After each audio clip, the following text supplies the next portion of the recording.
Hey everyone, welcome back to the Beer and Skittles podcast, where today we're talking about one of everybody's favorite cartoons of all time, Avatar, where they have just given Avatar their own studio and they are now made a slate of all the projects that they have coming out between 2023 and 2027. So some of the biggest things on here, um, we have the live action show starting next year. It says summer 2023. Um, Well, this year. oh yeah, that is this Yeah, year. holy Damn, shit, it's already damn, 2023. damn. You only get older, huh? Jesus. Whew. All right. Well, um, it looks like season two of the live action show on Netflix will be coming summer of 2025.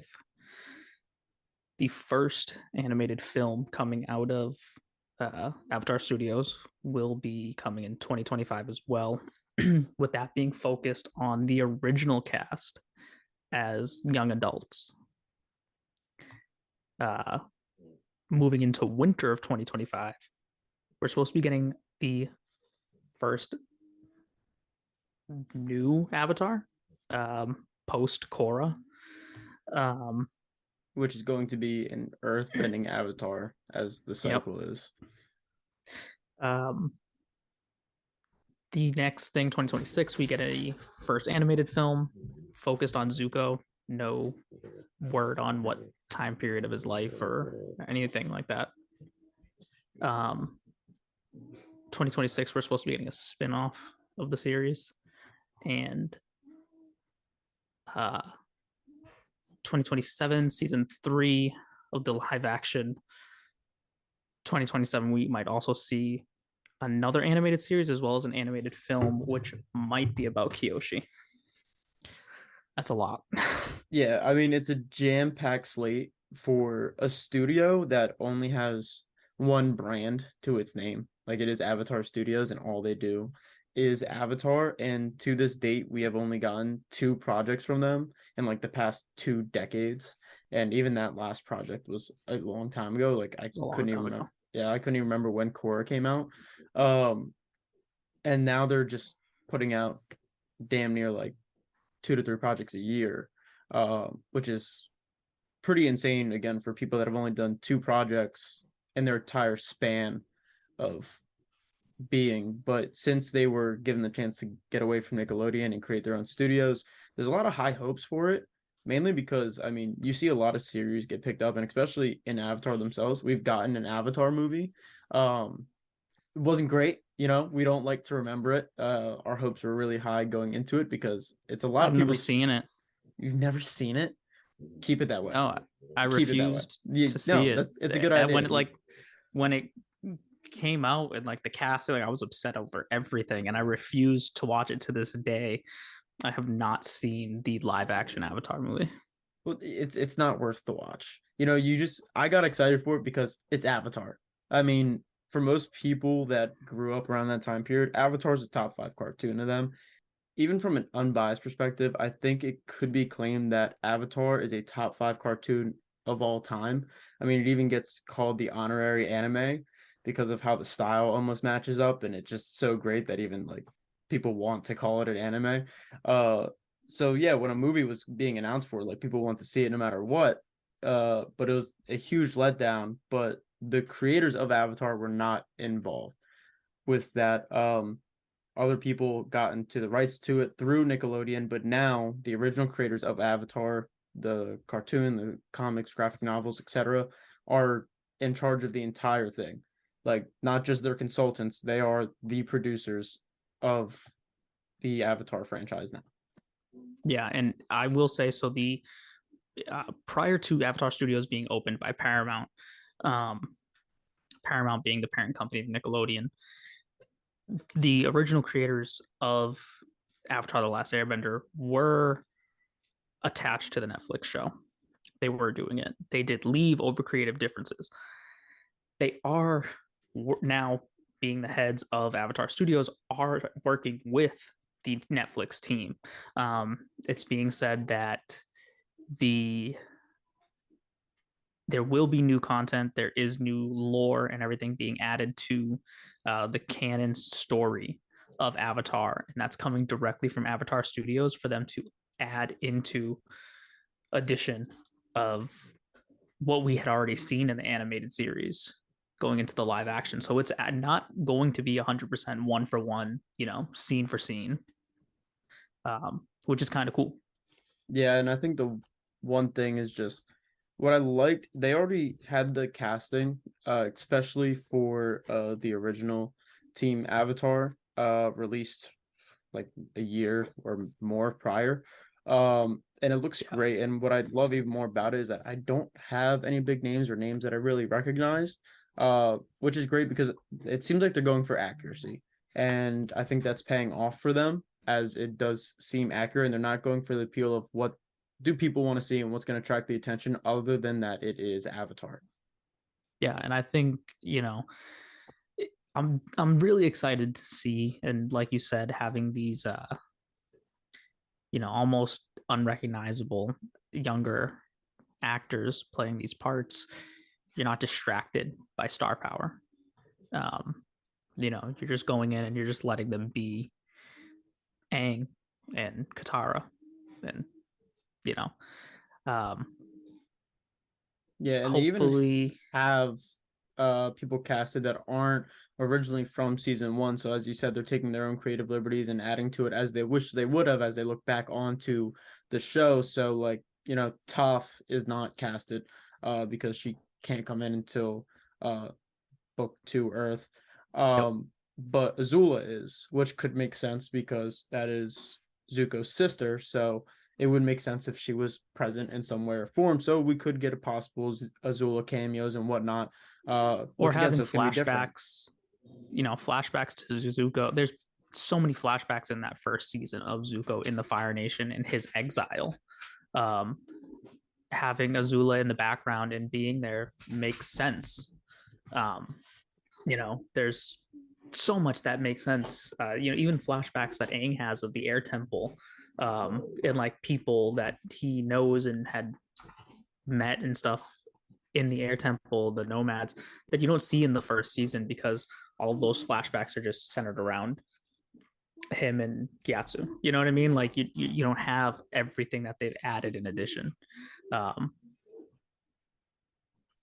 so Yeah, yeah, like who knows? Maybe we'll get some Boomy, in the first yeah, season. Get young Boomy in there. yeah, yeah. I wouldn't be surprised. I think it's going to be really cool. I'm hoping the special effects are where they need to be. Where while I haven't seen the original live action Avatar Not good. movie, I have seen clips and I've seen how horrible the special effects were on the bending. Um, so I'm really hoping that like the money is going into really creating the special effects here. And they definitely have money going into it. I know you were telling me before we started here that Avatar Studios currently has the biggest LED soundstage, correct? Yeah, so they are working with a company. They created the largest LED soundstage. It now holds the record for the largest LED soundstage in the world, and they're using it for Avatar. Um, it's the same technology that they used on The Mandalorian. They've used it on Game of Thrones. Basically, for anybody who doesn't know, back in the day when you would have to create a digital background, you would put all of your actors in front of a green screen or a blue screen, depending on what was needed. Um, and you would just digitally add in that background after the fact. It becomes hard to visualize for actors and everybody to see. Uh, you don't know where you are. You can't tell. Um, what these LED screens do is allow them to put that background up in real time, and the actors are in front of it. And I mean, it looks real. Look at the Mandalorian, Game of Thrones. These shows they look real, but it's all LED. And the soundstage that they've created for Avatar is almost a full circle. There's just a small opening for the people to walk in and out of onto this soundstage, and it's massive. I think the facility spans 22,000 square feet, measuring 80 feet by 27 and a half feet, with 2,500 LED wall panels and 760 LED ceiling panels. So it's big. Yeah, so the obviously no expense is being, spared for this project, and like by all means it shouldn't be. I mean, it's one of those things where they have a base audience down to its core, and like there's no way that it doesn't get its attention, so you might as well make sure that it gets its success so that it can continue on. And I guess they like what they're seeing so far, and they see a bright future with it because they have like 11 projects over the next 4 years. So yeah, this is also really cool. So this is from the director of episodes 1 and 2 for the live action. And I'm just going to read part of it. He had said that for the first shot on the first day of filming, which was shot on a boat with 2 passengers getting swept into a massive ice cave, I added a bit of magic. The ice cave walls were virtual in production using the LED soundstage. The ice shelf was a practical set piece, and the wave of water was a 4-foot trough placed in the foreground of the camera with a split filter in front of the lens. 2 special effects technicians dumped buckets of water into the trough as grips and stunt riggers pulled the boat on cables across the floor. The resulting image combined the elements of different specialties to create a new reality that enhanced the fantasy of what was happening. He goes on to say that in early production meetings, he proposed doing the shot this way, with the assurance that he'd done it before. And he then says, I'd never done it before. It just seems like it would work in theory and it would be fun. Which, as we know, that's like one of the best ways to make movie magic, I mean, you hear it a million times from directors, and they say this, that I want to do something. I had an idea. I pitch it to the studio, and the first thing they ask me is, have you done this before? The answer is always yes, because if you say no, they're gonna shoot you down. Yeah, you're not shooting that. Then we're not spending the money on that. No, I've done it. It works. Yeah, I've seen it done before. So and so did it. So yeah, I think it's awesome combined. So we know that it's not just background. It's not all CGI. There is practical effects going into this. There is still like physical effects, which I think is awesome. Great, because as CGI has gotten better and better, people love it, and to the point where they overuse it. But CGI, while it's amazing, and there's certain movies where you're like, I couldn't even tell, there is a lot of movies that you can definitely tell and be like, it doesn't feel realistic, where you can get practical effects that are just going to be better. If you just put a bigger budget on your props department and such, it can come out better. I mean, you can look at old werewolf movies from the 50s, 60s, 70s, not saying that they're the best. However, that was damn near a century ago, or half a century ago, and it still looked pretty damn good. Pretty damn good. I don't agree with a lot of directors when they start coming out, big budget movies as being not cinema and stuff, and we don't need to get into specifics. You know who they are. One of the directors, though, that I will agree with, James Cameron, when Avatar 2 had come out, had said there's zero excuse at this day and age, especially if you have a big budget. There's zero excuse for bad CGI, and I agree. Yeah, there's, I mean, 100%. I mean, James Cameron specializes in a million things. But one of the things that he's been known for since the release of the first Avatar, and even it massive. I mean, his discography is massive. But CGI's became his thing, especially since Avatar, since that was like the step up in the world. But then we even see massive studios like Disney that sometimes don't execute it well. They just And like with a budget that big on a Marvel movie, there's zero reason why the CGI and the special effects shouldn't match Avatar. yeah, yeah, 100%. I mean, you have movies that are grossing as high as Avatar, movies that have beaten Avatar, granted re-released and they beat them again, Yeah. but have beat Avatar in the gross income, and it's ridiculous that they can't keep that budget. Especially, I remember when I saw the first Black Panther, which was an amazing movie, but I remember some of those fight scenes in the Panther suit, especially against Killmonger, felt like a video game. Mm. Like I just didn't believe it. Um, so it's just It, sometimes people can fall short, but it seems like they're not going to do this here, and especially again bringing in practical effects as well as your CGI. It's it's going to make everything a million times better because you can see it on there, and before you even say it'll be in post, this is going to work. We see it, it's well, going to and work. that's why like one of the things I would love to see for the live action Avatar. I get that you got to have CGI for certain things. You know you're gonna have to do, but practical effects is still important. Um, it would be really cool if like Appa might be too big, but like Momo being an animatronic, you know, No, yeah, I'm that'd be sick. you know yeah like the and having like it physically there, you know, it it makes all the difference too for the acting, you know. Um, So so then, I mean, this isn't the only. Obviously, we just announced a huge slate, and this live action might be the one that gets the most chatter because it is first to come out, and it's just again after the disappointment of the first attempt at a live action Avatar, and the chance to kind of relive childhood. yep. It's obviously I think going to be huge. But again, many things on this slate. One of them being the original Team Avatar in their older state and following that. So picking up, well, not right where, but later after the animation had originally ended. Uh, and I'm going to be really curious to see how they execute it because obviously they're older. Based on the poster, they look like they're probably in their 20s or so. I'd say Um, so. so it's going to be interesting to see what they do because there's a lot of different possibilities they can go there. The Fire Nation was defeated. It's supposed to be a time of peace and prosperity, but obviously between Avatar and Korra, there is a long time that goes Yeah. by.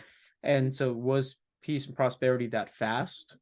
How quickly did Well, we get there? Is and there we still know problems or are they going to go on an, you know, a side quest, some kind of adventure that's personal to them rather than worldly like it was in the original? and we know that you know there was like a period where they were rebuilding, and we know that from Korra, we know Aang and Zuko worked together to build Republic City. But what about all the time in between then? Um, and Zuko does become the Fire Lord at the end of the Yes. series, so we're automatically Zuko's in a position of power. Um, so how does that affect him as a young adult uh, ruling the Fire Nation? It's gonna be yeah, really interesting. We also know Toph helps. You know, she trains the metal benders in Korra, and you Yeah, I know, mean, she created the police force and ended up teaching metal bending since she was the first ever metal bender and the only one we see in the original Avatar. right? Uh, How do we get there? You know, yeah, Korra and Aang, you know, I mean, not Korra and Aang, Katara and Aang. Katara and Aang being together, we can see how that moves forward. Because I don't know if we really ever got a lot of mention of what Katara does. I mean, she's Uh, in Korra. Yeah, she's in Korra. I know that she's an old woman in Korra, but I don't think we ever know like what she does in between. I don't remember them ever No, mentioning. and there's a Obviously lot she's of with Aang, so we could see kind of some of that stuff. But I'd like to see like if she has anything to do going forward, being as we look back, being one of the most powerful waterbenders they've ever seen. right. There's also a lot of characters from the original show that like I don't even think they get mentioned in Korra. Like Um, what about the Kyoshi Warriors? Yeah, that is true. I mean, And like Ty Lee, she joins the Kyoshi Warriors, right? At the yeah, end. no, she does. She joins the Kyoshi Warriors at the end. Um, and I don't even think she's mentioned. And it's funny because she's also one of the like with her ability to like block chakras and like stop people from bending. You know what I mean? Like being a non-bender, she was taking on. She stops Azula. Yeah, I mean, pretty powerful for a non-bender, and who knows, maybe she was the influence to what we later see in Korra with taking away bending, as well as even her friend May, who ends up being with Zuko, so With she's end Zuko. up queen of the Fire Nation. So another character that we'll probably end up seeing a lot of, and maybe just that gets Team Avatar expanded. Um, with her being involved with Zuko, she'll probably be along. Ty Lee, uh, who is part of the Kyoshi Warriors, as well as uh oh wait, I'm blanking so hard. Sokka's girlfriend. What's her name? You don't remember either.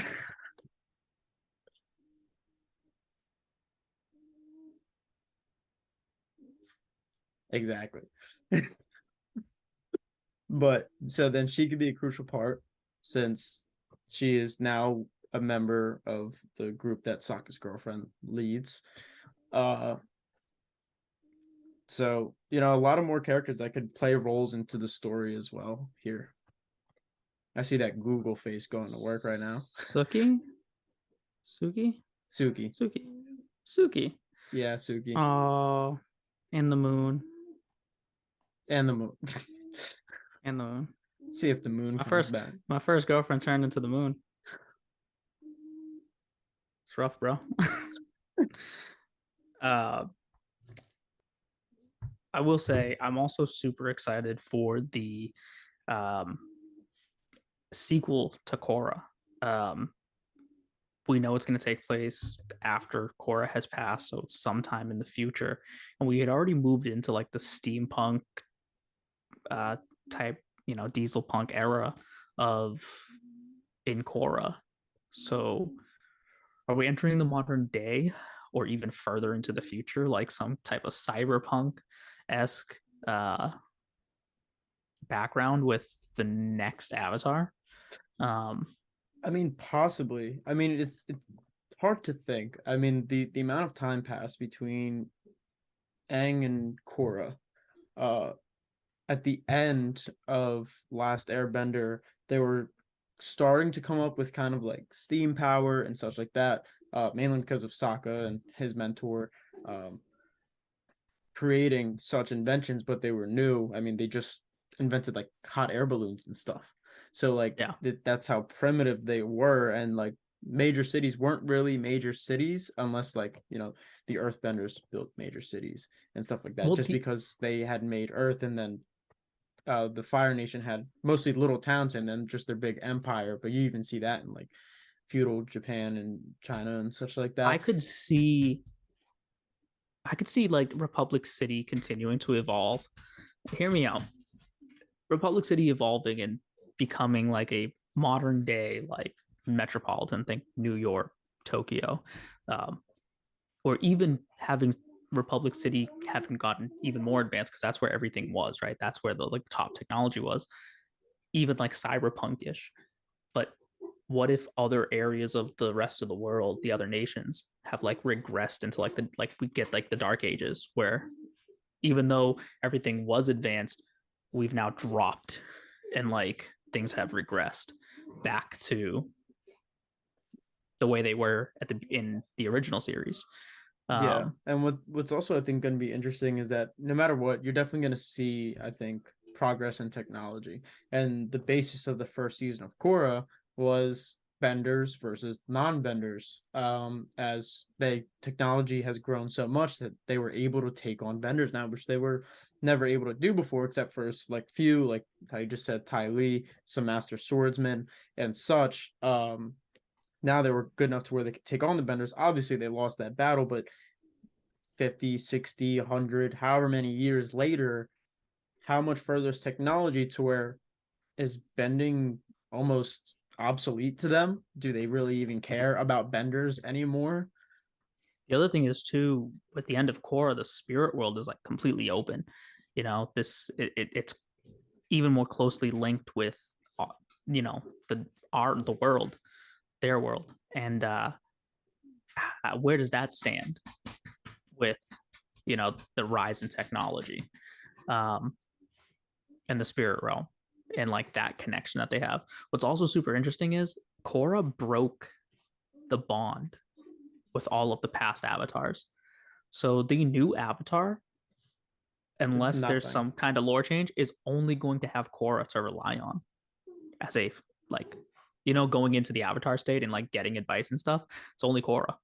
And Korra can give advice based off of like her knowledge from the past avatars from her, but he Yeah, himself is not the not going to same be able to though. talk to them. Yeah, which is going to be super interesting because he's really not going to have much to rely on as far as like generations and generations of past knowledge. He's going to be missing all of it. So definitely super, super interested in what direction they go with the new series. Yeah. And so we have that. We have the Zuko project as well. Uh which in my mind I feel like it's set as to what it's going to be about. They haven't said anything, but my best guess is just going to be Zuko trying to find his mom. While it is a story they already You told, you want it to be. It's well, not your I best want it. guess. It's No, not I your best guess. no, It's what you want. I want it to be, but it also makes the most sense. So they made a at the end of season 4 of Avatar, the final season, they give you a cliffhanger. I don't know why. I don't know if they ever intended to continue the story in the cinematic format, but they give you the cliffhanger of Zuko going to visit his dad in the jail cell and asking about his mom, and he's about to tell him. And nothing. Nothing. We never heard about it again, except for, which I didn't read this because I was so young at the time. I didn't know it happened until much later in life. Um, was that they made a graphic novel about that story. Granted, I didn't know about it until later. I don't know if a lot of people knew about it till later. I don't know the success of that graphic novel, and it's a story that again I think a lot of people would love to see cinematically. So I think, especially to point out all characters, well, Zuko is the fan favorite. I'm sure if there's a poll Yeah, of favorite Avatar characters, the disgraced bad boy Firebender, I'm sure it goes to the top of the list every 100%. time. It has to be. But to just solely pick out one member of that group and give them their own solo, I while he was the cliffhanger for the final season, I feel like it just makes sense for it to be that storyline. The only other two characters I would want a solo film about. Toph is a badass and could carry her own. Um, so I could definitely see that. I feel like you also get a lot of the drama in Zuko, but you could go full out comedy and give Sokka a movie, and it would be hilarious. Like going back and rewatching it now, like I appreciate how just utterly hilarious Sokka is as a character. Yeah, Sokka's great. I don't know how much he could carry that solo What about film. this? What about this? Like a If buddy cop, Sokka and Zuko. You remember the episode where they like yeah, where they went to were the together, prison? yeah. It's hilarious because even the scene prior to them leaving in the hot air balloon to go, Sokka's laying in the tent on the carpet, hair down, and Zuko's the one that walks in. He's like, "What are you doing?" Um And he just takes him on this adventure. Yeah, I mean, I think there could be cool things to do with the soccer project, especially thinking about what he probably does. Again, another character that I don't know if we ever really talk about too much of what he does in the meantime. Uh, Is Sokka? Yeah. yeah, so I mean, it could be cool. I mean, again, Katara is going to be with Aang, but where does that leave Sokka? And in my best guess, it would be rebuilding the Water Tribe.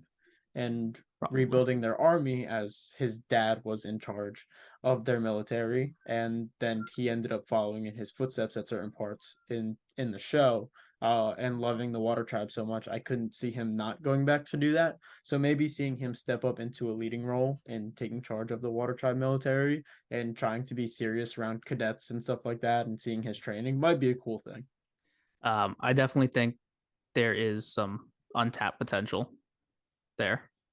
Yeah, You I know, mean, we only saw their slate for the next couple years, 4 years. So, I mean, and everything I is think it'll subject to be, change. yeah, You and know, I like think it'll be successful, and we're gonna get more and more like the Earthbending Avatar is probably gonna get more seasons.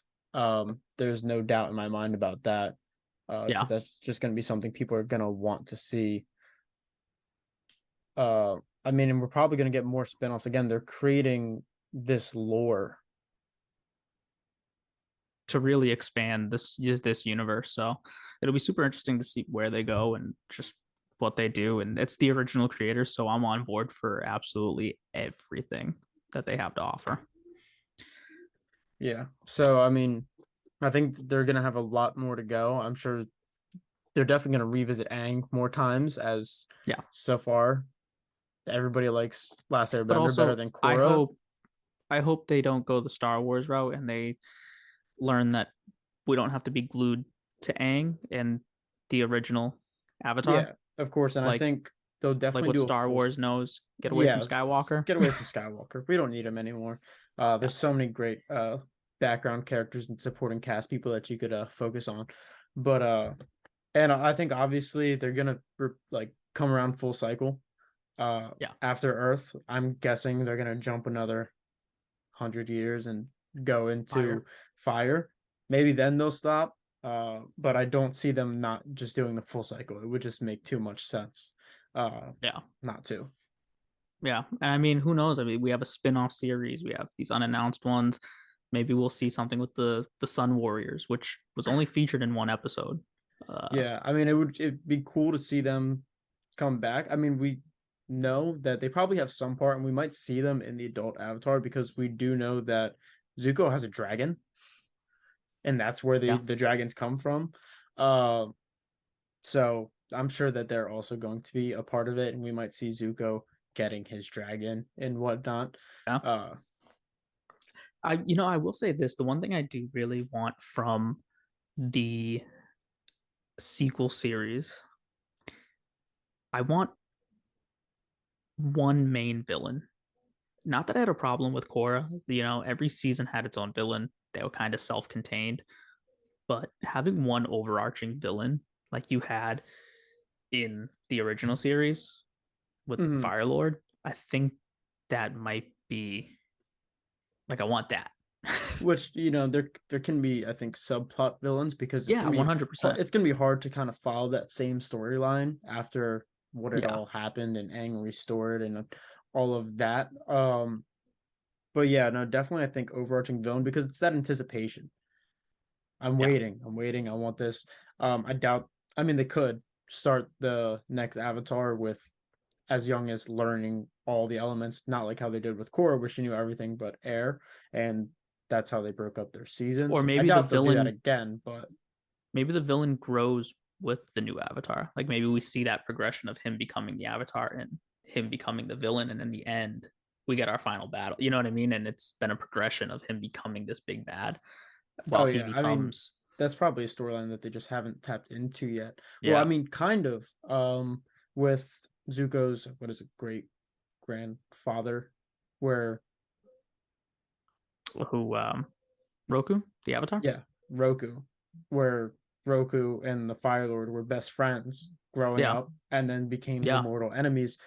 Which again, with a great story, they told a lot of it in the original show. Maybe something that they can revisit back on, since we think they're going to do Kyoshi. Maybe they'll do him as well, as we got a lot of information on him. But a possible storyline like that could be great to see.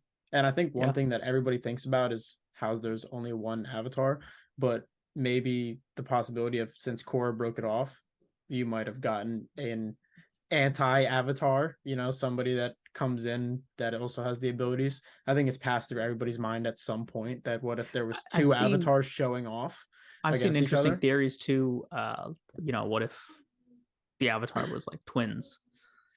That's a good one You too. know, Yeah. Yeah, um, that could be also very interesting. yeah. But I know you wanted to do a sort of draft.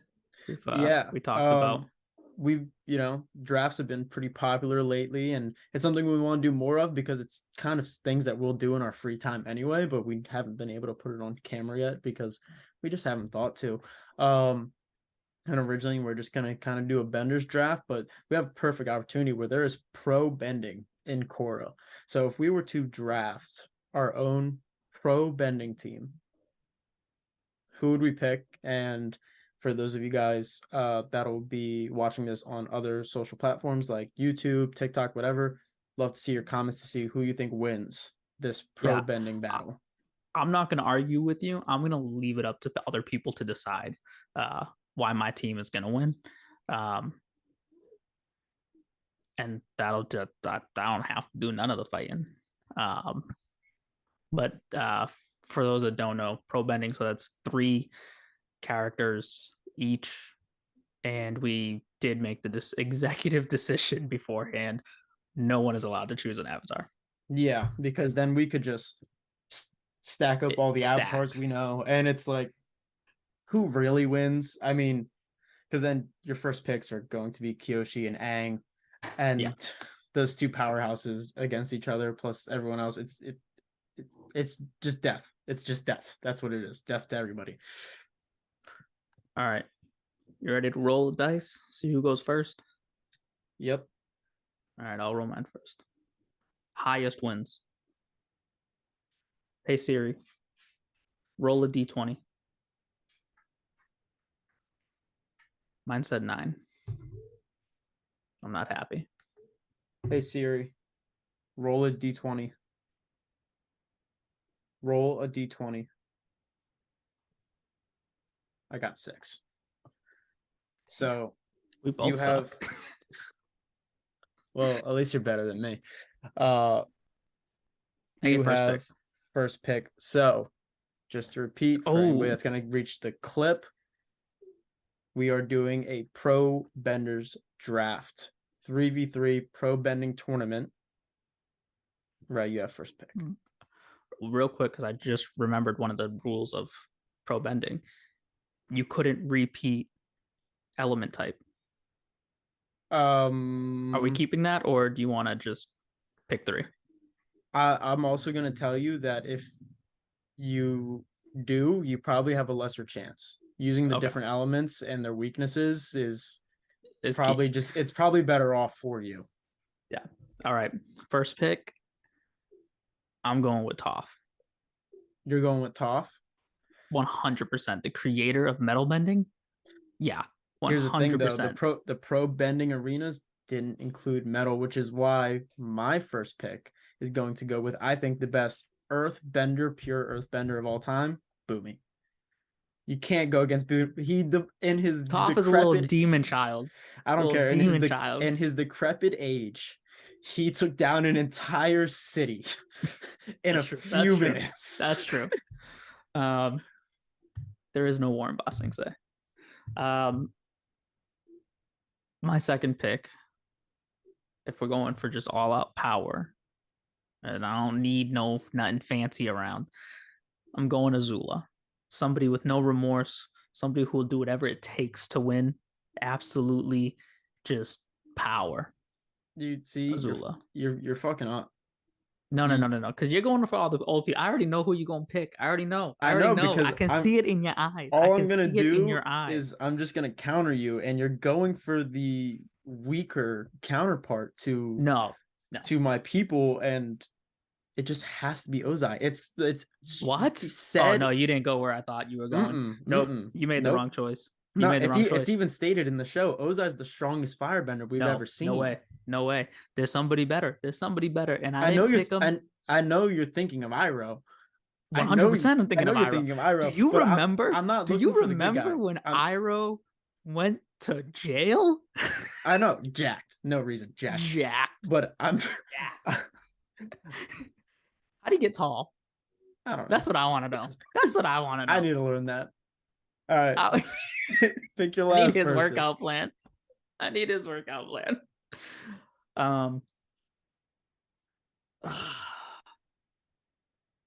My last person. I think I got Earth and Fire. You got two choices here for elements For for your best elements, shot. yeah. I'm gonna go Amon. You're gonna go Amon. Yeah. One I of the mean, most powerful bloodbenders in the series. yeah, which I don't know about the rules with bloodbending, but he's still just a powerful He's waterbender a to be able to powerful, yeah. bloodbend without it, which I'm also just gonna go water. We haven't seen airbending and pro bending, so I do not know how it would work, nor do we have a lot of options with Aang off the table for airbenders. So I'm also gonna go You the have his route. whole family. Yeah, I don't really Tenzin. care. Yeah, I don't care about Tenzin. Um, It's messed up. feel like there's better. But I really thought that you were going to go with Katara, and I'm surprised you didn't because I was gonna go Zhang Zhang, who was her teacher, but I have to go Katara now. I mean, she was the prodigy. I'm going with Katara as my three pick. I think I win, bro. I think I'm beating you. No, no shot. Yeah. I think I really won. You know, Toph is cool, and we only saw her as a kid, so maybe in the adult series we'll see how great she is, and if she compares to Boomy. I don't think currently, Bro, as we've seen her, she does. even in Korra as an old lady, But did she take down the entire city? The she was entire kicking city by ass. herself? No, she didn't do that. Can I change my team? I'll drop all three for just Momo. Do you remember when they tricked everybody to think Momo was an earthbender? Yeah. I'll just I take mean, Momo. if you want to do that, then I'm just picking up Appa. I mean, Momo versus Appa is just it's a dream battle. I can't wait to see new creatures. Oh yeah. Yeah, that's always fun. The combinations of animals is always fun. Ridiculous.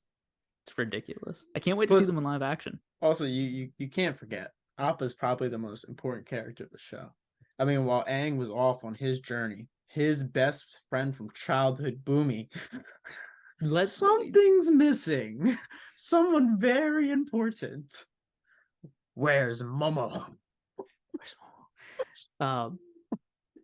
There's so many great moments too from the original series, like when Sokka gets drunk off the cactus juice. Yeah, Like he's just not even drunk, hallucinating he's in the like desert. high, he's Yeah. hallucinating.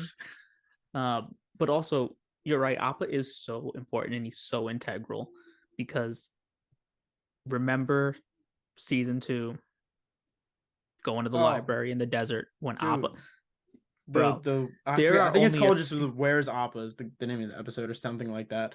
there's only a So few sad. moments. It's so sad. So sad. They're There's only a abusing few him. moments where Aang loses it like completely, and them taking Appa was like the moment Oh yeah. where it was like, do not mess Like with this 12-year-old. like on grand scale, it is probably the least thing that has gotten him so mad. Yeah. Yeah. Where And it was super sad ridiculous. moment, not the saddest moment. Saddest moment goes to Iroh, his song, the episode about his son, and that just even just hearing it makes me want to cry. Yeah, I mean, there were some parts that I think can really hit the heartstrings for a show on Nickelodeon. Yeah. And I think now knowing that their audience is so grown because Avatar was so long ago and people watching, while they're going to be young people that are going to get into it the same way we did, there's going to be older people like us, older even, that are going to be watching it and hitting even more adult themes is And probably going to come in a lot. And with that, they were limited by a lot of some of the story elements in like more adult stories they wanted to tell with Korra. You know, I mean, look at the ending of Korra. Her and Asami, just hold hands because that's Yeah, all that was their big Nickelodeon. moment. That's all Their big Nickelodeon would moment allow was them to do, and they yeah. took it. And it's still a great moment. It works, and you can watching it, you can understand the decision like and what is happening. But yeah, They're even together. that you see in Korra, they're taking on more adult themes, and it was Yeah, still on Nickelodeon, but they realized their audience was older and could understand what they were doing. So yeah, then going forward, they do not have the restrictions of being strictly on a kids network, and yeah. they have an audience that is even older now. So to see, some of like Zuko's drama that we saw before, it's probably going to be enhanced. Yeah, I can't wait. I'm excited for everything that the studio has to offer. I can't wait to see more of it. Yeah. So on that note, thank you for tuning in to the newest episode of Beer and Skittles podcast. Try to come back wherever you see us. Find us on other places, whether it is Instagram, Spotify, Apple Podcasts, YouTube, TikTok, wherever. Uh, Try to find us, and this is where you can get all of your pop culture news, and we'll try to cover as much as we can as it comes out. Thank you for listening.